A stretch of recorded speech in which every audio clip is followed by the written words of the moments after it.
Diputada y colega, además, periodista. ¿Cómo te va, Gisela? ¿Qué tal? ¿Cómo estás? ¿Cómo estás tanto tiempo? Sí. Bueno, yo te veo. Gracias por estar.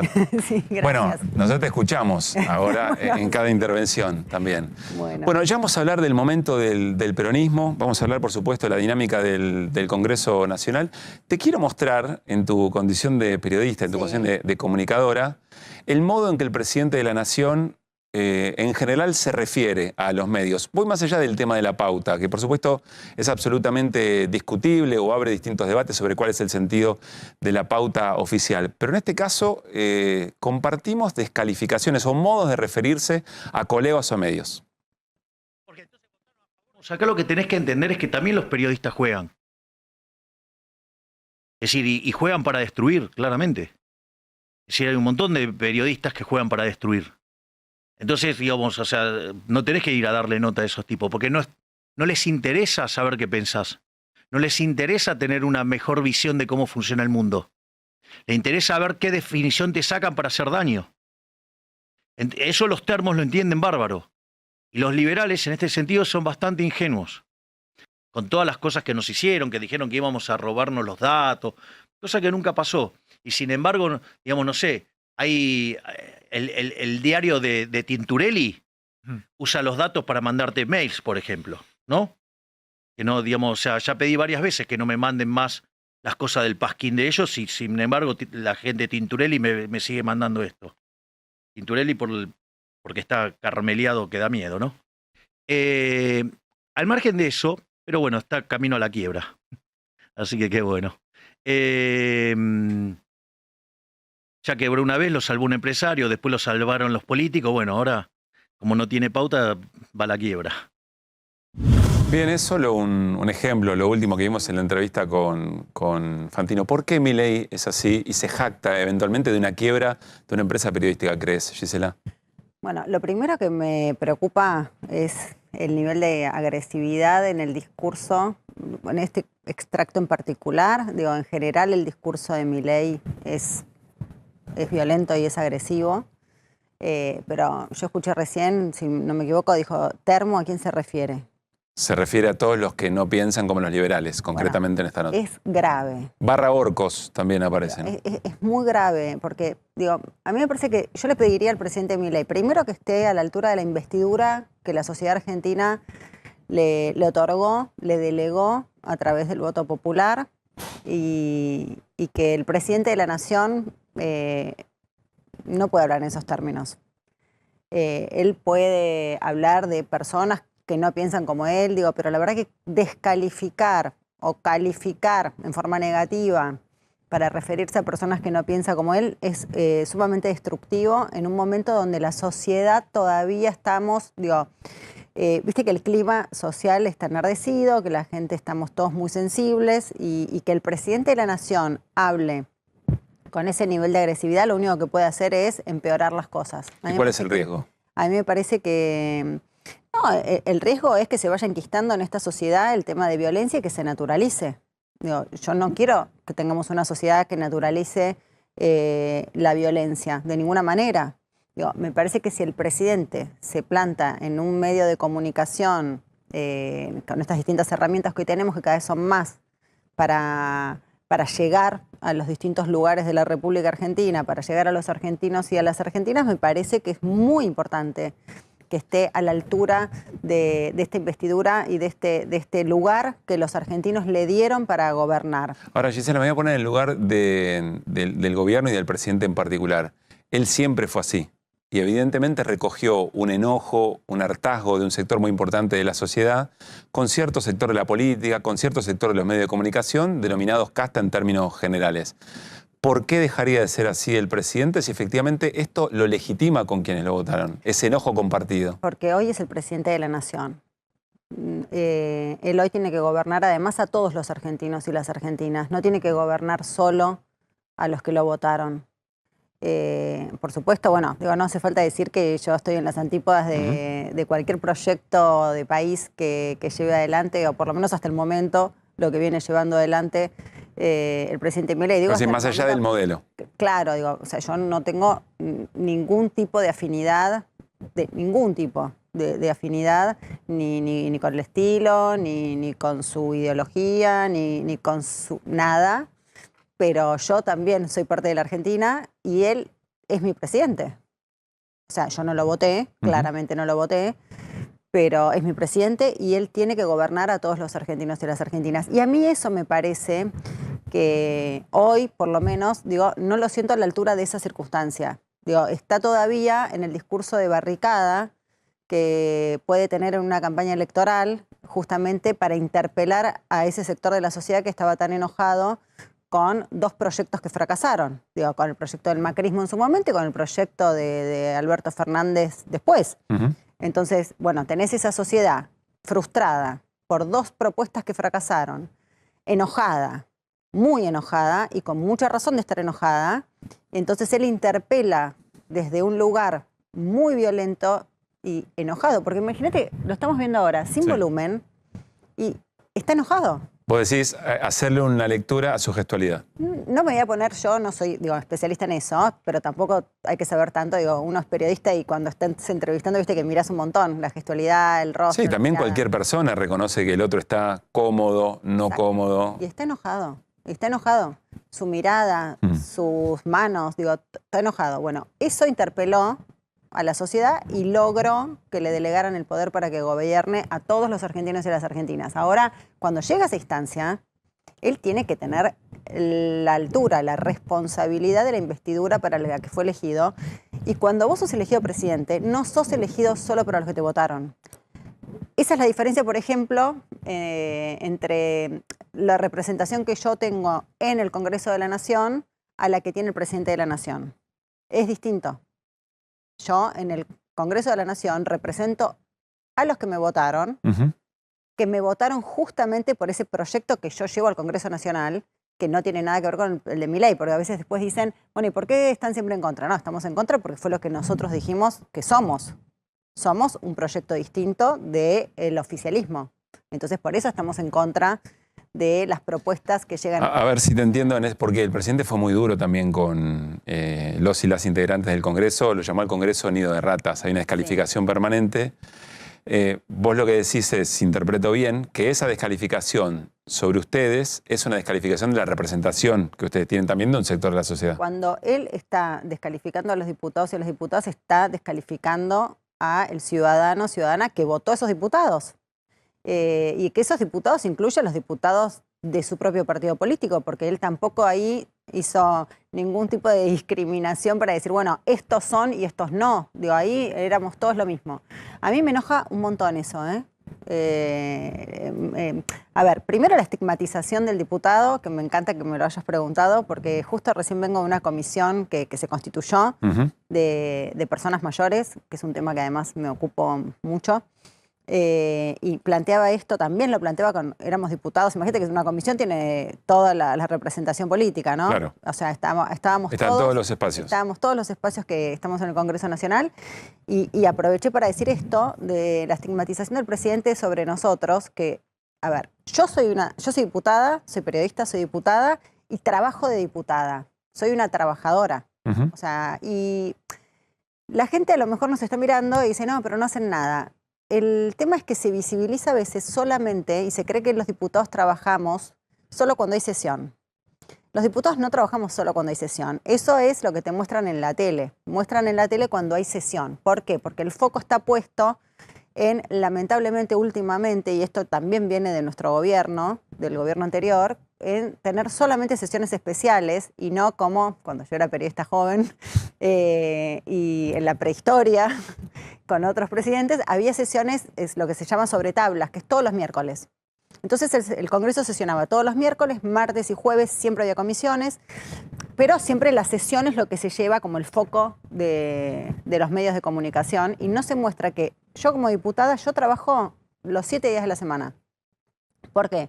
Porque trabajo escuchando a distintos colectivos de representaciones que tienen determinados problemas. A partir de esa escucha o de esa visita a determinados lugares o de estar en el lugar de los hechos acompañando a las personas, de ahí salen proyectos de ley. A partir de ese contacto y de esa escucha, de ese intercambio que se da, es cuando sale, bueno, ¿cuál es la necesidad? A partir de esta necesidad que vos tenés, bueno, yo puedo trabajar este proyecto. Ese proyecto, que yo no soy una especialista, los diputados no somos especialistas en todos los temas, entonces ahí tenés que trabajar ¿con qué? Con los asesores. Te tienen que explicar de qué manera, cuáles son las herramientas que podés usar para hacer un proyecto de ley que pueda contener esa determinada situación. Se trabaja todo el tiempo, se trabaja en comisión, se trabaja en asambleas, se trabaja en audiencias públicas, se trabaja con los asesores propios y con otros que consultás y que no siempre pensamos todos iguales. Está buenísimo consultar asesores.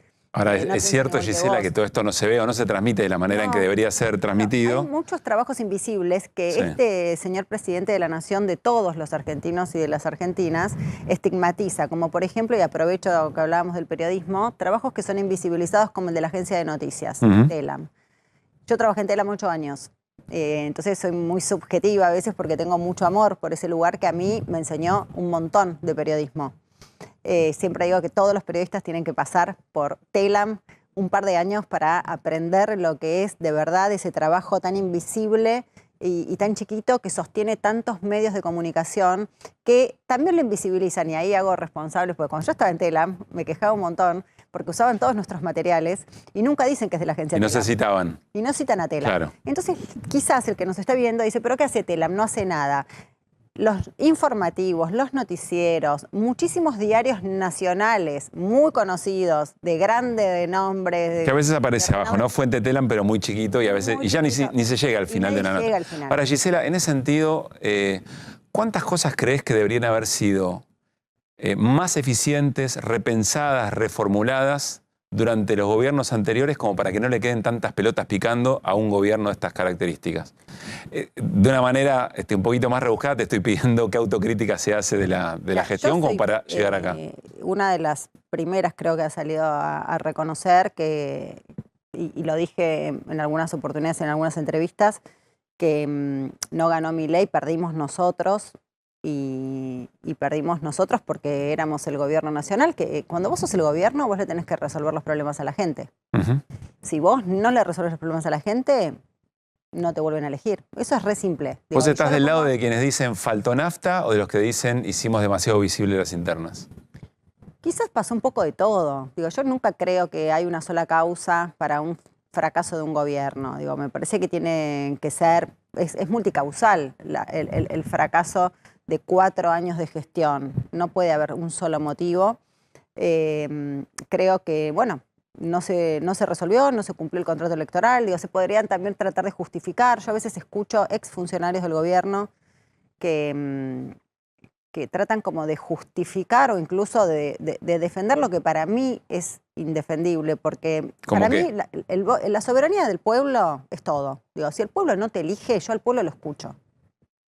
O sea, si no nos eligieron, no, eso del pueblo, para mí no hay un error.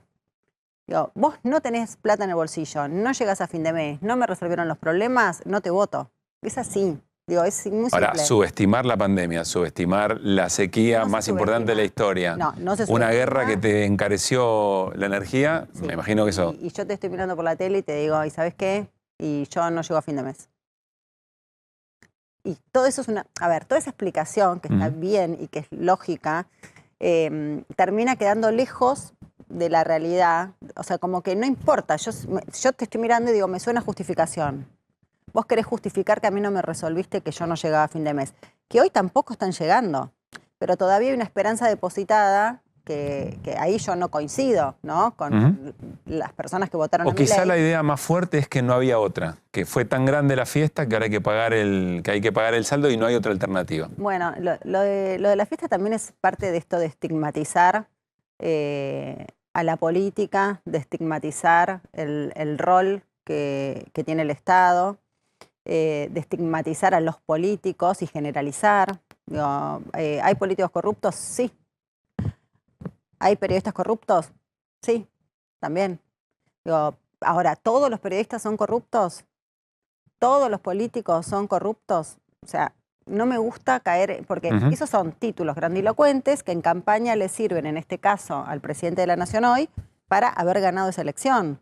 Y a nosotros lo que me parece que nos faltó en ese caso, igual yo creo que era imposible ganar la elección porque la sociedad estaba como te decía antes, frustrada por 2 fracasos de 2 gobiernos distintos. Cuando pierde Macri y nos eligen a nosotros, porque, a ver, si vos estás bien, volvés a elegir al presidente de nuevo. Imagínate que nosotros estábamos en una situación de una gestión que era muy difícil, de que pudiera interpelar a la sociedad y nos volviera a elegir, que ni siquiera el candidato pudo ser quien era el presidente. O sea, porque Alberto Fernández no fue candidato porque la gente no lo iba a votar, no porque no tenía posibilidad de reelección. O sea, si recién estaba por su primer mandato. Lo más lógico es que un presidente vuelva a ser candidato. Si es decir, ¿cómo haces para ganar una elección si el propio presidente está fuera de cancha? Es imposible. Digo, y eso, no hay que ser un gran analista político para darse cuenta. Ahora, ¿tenemos que seguir revolviendo eso? No, yo creo que ahora tenemos que ir para adelante. Tenemos que, en principio, bueno, acompañar y contener lo máximo que se pueda desde mi rol como diputada nacional con las herramientas que me da el Congreso de la Nación, que es hacer leyes, o por lo menos, ojalá, leyes. Porque pero Gisela, vos le preguntás a un dirigente gremial sobre los que también hay mucha presión, bueno, ¿por qué no se hace un paro? ¿Por qué no hay una movilización sobre este tema? Y los dirigentes gremiales dicen, no, pero ¿por qué nos piden a nosotros la respuesta sobre un problema que generó la política? ¿Dónde está la dirigencia política? Vas a la dirigencia política y te dicen, no, es que todavía estamos en plena derrota, asumiendo y asimilando la derrota electoral. ¿Cuál es el rol hoy de la dirigencia opositora a tu criterio?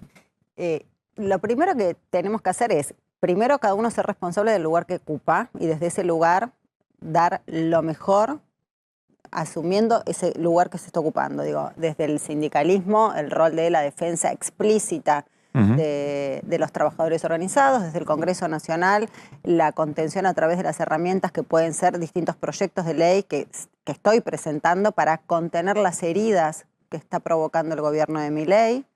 Y cada uno así desde su lugar cumplir con el rol para el que fue elegido. Pero vos no cumplís un rol en términos individuales, vos sos parte de un... Y después, desde lo colectivo, yo creo que sí, nosotros lo que tenemos que hacer, la autocrítica, yo la estoy haciendo, no tengo ningún problema y me parece que es sumamente sana y saludable. No creo en esos que dicen, no, basta de autocrítica. No, sí, compañeros, muchachos, chicos, chicas, diputados, diputadas, tenemos que hacer la autocrítica para adentro y para afuera. Sin lastimar a nadie, conteniendo. ¿Eso está pasando? Cuesta bastante, por eso te decía, viste que hay todavía exfuncionarios del gobierno de Alberto que tratan como de justificar y ahí, yo ahí no encuentro camino, de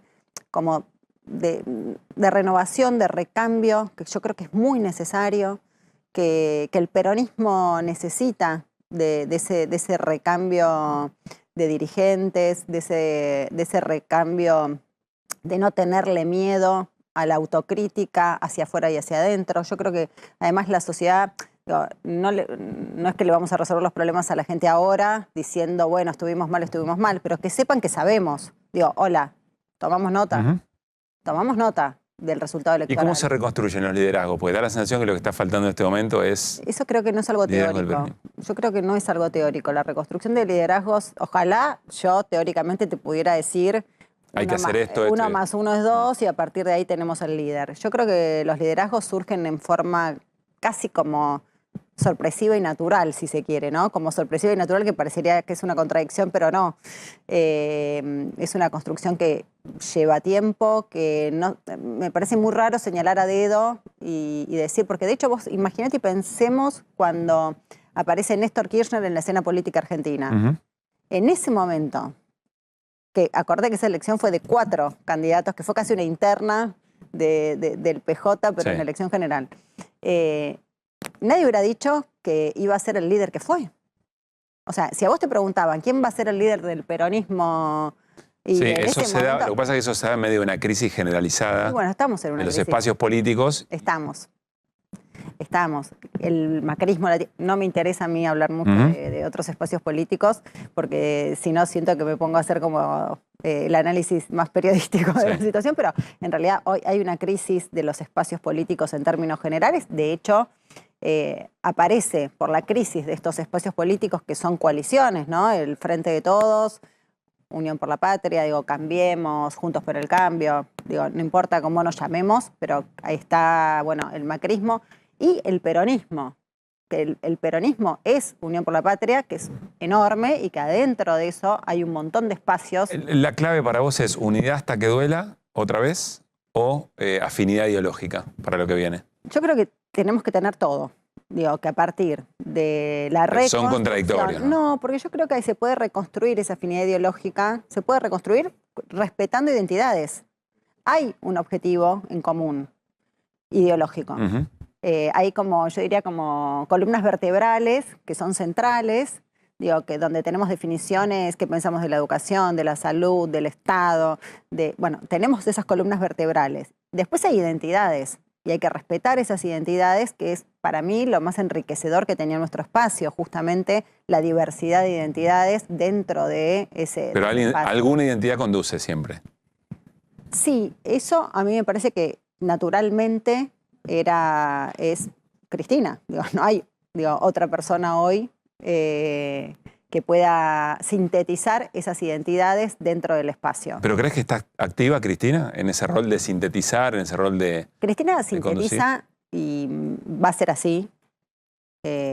Cristina, es la persona más importante del 83 a esta parte de estos años de la democracia. La presidenta que tuvo esos 2 mandatos, bueno, o por lo menos lo digo desde una afinidad también ideológica, también tuvimos a Carlos Menem, que también es peronista y era parte del peronismo, porque a mí no me gusta caer en esto de... Pero son 2 miradas... Pero es que el peronismo es eso, ¿eh? Y yo digo, a mí cuando hablamos del peronismo, me gusta hacerme cargo de todo el peronismo, y no del peronismo con el que me siento más cómoda. Obvio, me siento más cómoda. Pero ese Menem es reivindicado por Milei, de la misma manera que lo estás reivindicando vos. Yo no lo estoy reivindicando. Me hago cargo. Vos decís que es parte del peronismo. Me hago cargo, no lo reivindico. Digo que yo me siento cómoda con otro peronismo que está dentro del peronismo, que es todo el peronismo. Pero decís, hagamos cargo que eso también está. Y sí, por supuesto, claro que hay que hacerse cargo. A mí me parece que si no nos hacemos cargo de todo el peronismo, no vamos a reconstruir ese peronismo que la Argentina está necesitando. Yo estoy convencida que hay una necesidad de peronismo, pero de un peronismo, no quiero decir la palabra renovación porque ya era la palabra de Cafiero. Pero sí que estamos en un momento parecido. Yo creo que se necesita una reconstrucción del peronismo, y cuando hablamos de reconstruir el peronismo no es solo reconstruir este momento, tenemos que reconstruirnos. Y eso incluye a todo el peronismo, incluye a Menem también, a Carlos Menem dentro de ese peronismo. Somos todo. No somos una parte. Hay una parte de ese peronismo que a mí me hace sentir más cómoda y que tengo afinidad, por supuesto. Pero para eso también después, dentro del peronismo, hay distintos espacios de disputa, de internas, de elecciones. Creo en las elecciones, creo que es necesaria la elección de autoridades del PJ Nacional, que los afiliados y afiliadas del PJ puedan elegir a sus autoridades, y que dentro de ese recambio a mí me parece que sería importante que se dé un paso al costado. Bueno, por supuesto, ni que hablar Alberto Fernández, pero también quienes fueron funcionarios de ese gobierno, a mí me parece que estaría muy bueno que no fueran parte de ese recambio, porque no sería recambio. Que los que ya estuvieron siendo funcionarios o con lugares de dirección den un paso al costado, además de Alberto Fernández. Claro, que no sean, porque yo no sentiría que eso es parte del recambio. ¿Quiénes, por ejemplo? Bueno, todos sabemos quiénes fueron funcionarios. No quiero hacer algo personal porque no es personal lo que estoy diciendo. Si yo doy nombres propios, estoy entrando en un terreno de... pareciera que es personal, y no tiene que ver con lo personal, tiene que ver justamente con lo colectivo. Tiene que ver con esta construcción que decíamos que es y debe ser colectiva, incluyendo todas esas identidades, que hay que lograr esa síntesis. Creo que una elección del PJ y de ese recambio podría ordenar. Melody. Gisela, de la reorganización del peronismo. Si yo te digo, viajá hacia el futuro, ¿qué fórmula imaginás? ¿Fórmula? No puedo pensar en eso ahora. ¿Fórmula para cuándo? Para las próximas elecciones. ¿Para el año, para el 27? Sí. ¿Para presidente? Sí. No me puedo imaginar nada, porque mira, vivimos en un nivel de intensidad y de vértigo tan alto que me parece, no sé, me parece muy lejano y que hasta sería como irresponsable que yo hoy, en un escenario tan incierto, sobre todo para nosotros del peronismo, ¿no? Donde estamos hablando de la necesidad de reconstrucción, que yo hoy pudiera anticiparme de esa manera, me encantaría.